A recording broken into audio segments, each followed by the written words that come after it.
مراد عالم نے ویڈیو پھر سے لگائی، آنکھوں میں خباثت تھی۔ رئیس نے خفگی سے ٹیبلٹ اس کے ہاتھ سے جھپٹا۔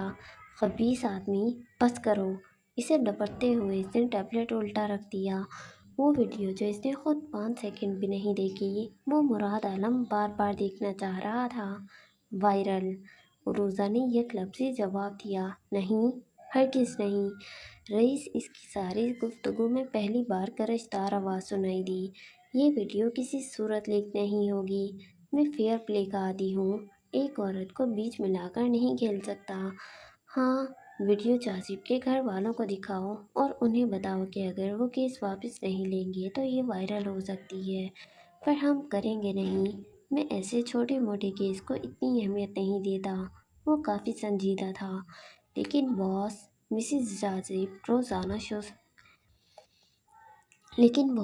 مسز جازب روزانہ سوشل میڈیا پر آ کر اپنی ویڈیوز کے ذریعے انصاف مانگ رہی ہیں۔ اس کی ویڈیوز سے ہماری بدنامی ہو رہی ہے۔ عروضہ نے اسے سمجھانا چاہا۔ بدنام نہیں ہوں گے تو نام کیسے ہوگا؟ اتنا تو چلتا رہتا ہے۔ بس یہ ویڈیو اس کی وائف کو لازمی دکھاؤ، وہ خود ہی کیس واپس لے لے گی۔ اس نے پورے یقین سے کہتے کلائی پر بندھی گھڑی پر نظر ڈالی۔ میٹنگ کا ٹائم ہو چکا ہے، ابھی تک آئے نہیں سب۔ پیشانی پر سوچ کی لکیریں واضح تھیں۔ وہ آج کل الجھا سا تھا۔ بس آتے ہی ہوں گے۔ مراد نے فون اٹھا کر مطلوبہ مینیجر کا نمبر ملایا، جبکہ عروضہ اٹھ کھڑی ہوئی۔ وہ ٹیب اٹھائے دروازے کی جانب بڑھ رہی تھی۔ کبھی کبھی اسے رئیس پر بہت غصہ آتا تھا۔ وہ دروازے تک پہنچی ہی تھی کہ عقب سے رئیس کی آواز سنائی دی، اور یہ ڈیزائنر! وہ آواز پر پلٹی۔ یہ مجھے آئندہ یہاں نظر نہ آئے۔ اس کا چہرہ اسپاٹ تھا، سرد اسپاٹ۔ آنکھوں میں تپش دکھائی دیتی تھی۔ مراد عالم نے منہ کھول کر اسے دیکھا۔ میں اسے جانتا ہوں، وہ کافی سینئر ڈیزائنر ہے، ہم اسے ایسے نہیں نکال سکتے۔ اس کا رد عمل بے ساختہ تھا۔ ڈزنٹ میٹر، اسے آج، ابھی، اسی وقت نکالا جائے۔ رئیس گروپ لوگوں کے سیاہ منصوبوں کے عمل درآمد کی جائے پناہ نہیں ہے۔ اس کا لہجہ حتمی تھا۔ یہ رائے نہیں، حکم تھا، اور اس حکم کو ٹالنے کی ہمت کسی میں بھی نہیں تھی۔ روزہ اس بات میں سر ہلاتی باہر نکل گئی۔ 2 سال کافی ہوں گے۔ وہ اسکرین پر ابھرتے ہوئے اپنے ڈریم پروجیکٹ کی عمارت کو دیکھتے ہوئے بڑبڑایا۔ یہ تو میٹنگ کے بعد ہی پتہ چلے گا۔ مراد بھی سیدھا ہو بیٹھا تھا۔ یہ کام کا وقت تھا، اور کام کے وقت رئیس کو صرف کام کرنا اچھا لگتا تھا۔ آنے والے 2 مہینے لکس کے لیے بہت اہم ہیں۔ آج اس کا لکس میں پہلا دن تھا، اور یہ اس کی زندگی کا اہم ترین دن تھا۔ وہ ٹائم پر آفس پہنچ گئی تھی، اور صبح ہی پہلی میٹنگ تھی۔ اسپیشل کاسٹیوم ڈیزائننگ کرنے والے سبھی ڈیزائنرز موجود تھے۔ وہ ہلکے گلابی اور نیلے رنگ کے کھلتے پھولوں والا کاٹن کا سوٹ پہنے ہوئے تھی۔ ٹخنوں سے ذرا اوپر آتی لمبی کھلی قمیض اور ٹراؤزر، ایسے کپڑوں میں اس کا قد مزید دراز لگتا تھا۔ بال فولڈ کیے اور ہم رنگ اسکارف گلے میں تھا۔ گردن میں ایک جانب سے گزار کر دوسرے سرے پر آگے ڈال رکھا تھا۔ ریشمی بال جوڑے سے نکلنے کو بےتاب تھے۔ اس کا چشمہ آنکھوں پر جمع تھا کیونکہ پروجیکٹر پر آج کی میٹنگ کے اہم پوائنٹس لکھے تھے۔ سونیا سلطان سامنے اسٹیج پر کھڑی تھیں، اور سبھی ڈیزائنر سنجیدہ دکھائی دیتے تھے۔ پیرس میں ہونے والا یہ فیشن شو لکس کے لیے بہت اہم ہے، اور خاص بات یہ ہے کہ اسپانسرز میں رئیس گروپ شامل ہے۔ ہمیں اپنی پوری توجہ اور محنت سے اسے یادگار بنانا ہے۔ میں چاہتی ہوں کہ اس فیشن شو کے اختتام پر لوگوں کے ذہن میں صرف لکس کا نام ہو۔ وہ نہ صرف شو کے بارے میں بتا رہی تھیں، بلکہ انہیں موٹیویٹ بھی کر رہی تھیں۔ آپ لوگوں کے پاس 15 دن ہیں۔ ہر وہ ڈیزائنر جس کا لکس میں آج پہلا دن ہے، یا پھر اسے یہاں سالوں گزر چکے ہیں، سب کے پاس 15 دن ہیں۔ فیشن شو کے لیے جو کاسٹیوم ڈیزائن کیے جائیں گے، ان کے ماڈل 15 دن کے اندر تیار ہوں گے۔ آپ اسے ایز اے ٹیم ورک بھی کر سکتے ہیں، اور چاہے تو اکیلے بھی۔ Choice is yours. ڈیزائنر سے ہوتی اس کی نظر فجر معراج پر آ کر ٹھہر گئی۔ اپنے خوابوں کو، اپنے نائٹ میئرز کو دنیا تک پہنچانے کا اس سے بہترین موقع شاید ہی کبھی آپ کو ملے۔ اس نے فجر کو آنکھوں ہی آنکھوں میں بہت کچھ جتلا دیا تھا جسے فجر سمجھ بھی گئی تھی۔ ڈیزائنر مختلف طرح کے سوال کر رہے تھے پر وہ خاموش بیٹھی رہی۔ اس کا ذہن کہیں اور چل رہا تھا۔ میڈم، کیا کاسٹیوم ڈیزائننگ کے لیے دونوں گروپ اس میں حصہ لیں گے؟ فجر کے عقب سے آواز ابھری۔ یہ آواز سنی سنی تھی۔ اس نے پہلی بار پلٹ کر دیکھا اور ساکت رہ گئی۔ اس کے پیچھے ہی دائیں جانب شہرام کھڑا تھا، وہی شہرام جسے اس نے یونیورسٹی میں ریجیکٹ کیا تھا۔ اس کا لکس میں ہونا کوئی چھوٹی بات نہیں تھی۔ ہاں، یہ سب کے لیے ہے، ڈیزائنر چاہے ڈارک تھیم گروپ سے ہو یا وائٹ تھیم گروپ سے، وہ اپنی صلاحیتوں کے جوہر دکھا سکتا ہے۔ لکس میں کاسٹیوم ڈیزائننگ کے دو گروہ تھے۔ ہر ڈیزائنر کی شخصیت کے لحاظ سے اسے متعلقہ گروہ میں ڈالا گیا تھا۔ وہ ڈیزائنر جن کی شخصیت میں روشنی کا عنصر نمایاں تھا وہ وائٹ تھیم کا گروہ کا حصہ تھا، اور فجر جیسے لوگ ڈارک تھیم میں تھے۔ جب ایک آرٹسٹ کو مکمل طور پر اس کی شخصیت کے مطابق کچھ کرنے کی آزادی دی جاتی ہے تب آرٹ تخلیق ہوتا ہے۔ شہزادیوں کے خوبصورت لباس بنانے والا ذہن رکھنے والا ڈیزائنر نائٹ میئرز کو آسانی سے نہیں بنا پاتا، اسی لیے یہ تقسیم کی گئی تھی اور اس سے لکس کا کام بہت تیز ہوا تھا۔ بہت بہتر ہوا تھا۔ فجر تو شہرام کو دیکھ کر ہی حیران تھی اور وہ بھی اسے دیکھ چکا تھا پر کہا کچھ نہیں۔ ویسے بھی اس کا گروپ دوسرا تھا تو شاید زیادہ آمنا سامنا نہ ہوتا۔ اب مجھے ایسی غیر متوقع چیزوں کی عادت ڈال لینی چاہیے۔ اس نے گہرا سانس لے کر خود کو سمجھایا۔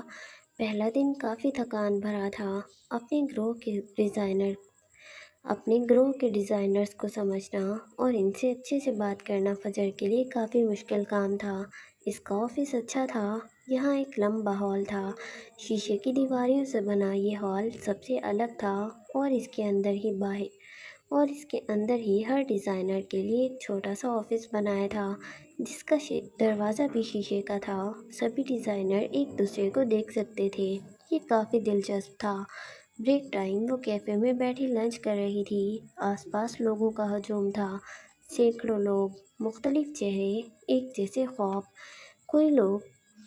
کوئی لوگ اسے کیفے میں بھی اسکیچ بک پر پینسل پھیرتے نظر آئے، کہیں گروہ کی شکل میں بیٹھے کچھ ڈسکس کر رہے تھے۔ یہاں کی زندگی باہری زندگی سے کتنی مختلف تھی۔ یہاں کے لوگ پرانے محلے کے لوگوں سے بہت مختلف تھے۔ تم فجر ہو نا، نیو ڈیزائنر؟ ایک کافی شوق سا لڑکا اس کے ساتھ آ کر بیٹھ گیا۔ پہلے تو اس کے بنا اجازت بیٹھنے پر فجر کی تیوری چڑھی۔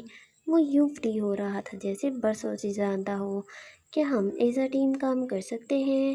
پھر اس کے سوال پر اسے چڑ چڑھی۔ یس، میں فجر ہوں اور میں ٹیم ورک نہیں کرتی۔ وہ زبردستی مسکرائی اور پھر توجہ اپنی چائے کی طرف مرکوز کی۔ لیکن میں بہت اچھا ٹیم ورک کرتا ہوں۔ اس نے خباثت سے کہتے ایک آنکھ دبائی۔ فجر نے سب سے مٹھیاں بھیجی۔ ان سے کچھ فاصلے پر شہرام بیٹھا تھا۔ اس کی نظریں اسی جانب تھیں۔ مجھے یقین ہے تم وائٹ تھیم سے ہو، ہے نا؟ پتہ نہیں وہ اتنا شوخا کیوں ہو رہا تھا۔ فجر نے بمشکل خود کو کچھ غلط کہنے سے روکا۔ اس سے پہلے کہ وہ کچھ کہتی، موبائل پر ابھرنے والی بیپ نے اس کی توجہ اپنی جانب کھینچی۔ بریک کے بعد مجھ سے ملیں، سونیا سلطان کا میسج تھا۔ نہیں، میں بلیک تھیم سے ہوں۔ No excuse me. وہ منہ بناتی زبردستی مسکرائی اور پھر اٹھ کھڑی ہوئی تھی۔ ابھی وہ کیفے سے باہر بھی نہیں نکلی تھی کہ اسے عقب سے اپنے نام کی پکار سنائی دی۔ پلٹ کر دیکھا تو شہرام کھڑا تھا۔ اسے اندازہ نہیں تھا کہ وہ اس سے بات کرے گا، وہ اسے مخاطب کرے گا۔ اسے تو لگتا تھا وہ اسے نفرت کرتا ہوگا۔ اس لڑکے کو اگنور کرو، وہ یہاں سفارش پر آیا ہے، تنگ کرے تو کمپلین کر دینا، وہ نرم لہجے میں کہہ رہا تھا۔ فجر کو تو پہلے اس کے بلانے پر اور پھر اس کے اتنے اچھے طریقے سے بات کرنے پر الجھن ہوئی۔ دماغ میں گھنٹی سی بجی۔ تھینک یو، وہ پیشہ ورانہ انداز میں مسکرائی اور پھر پلٹ گئی۔ فی الوقت اسے شہرام سے بھی کوئی تعلق نہیں رکھتا تھا۔ فی الحال اسے شہرام سے بھی کوئی تعلق نہیں رکھنا تھا۔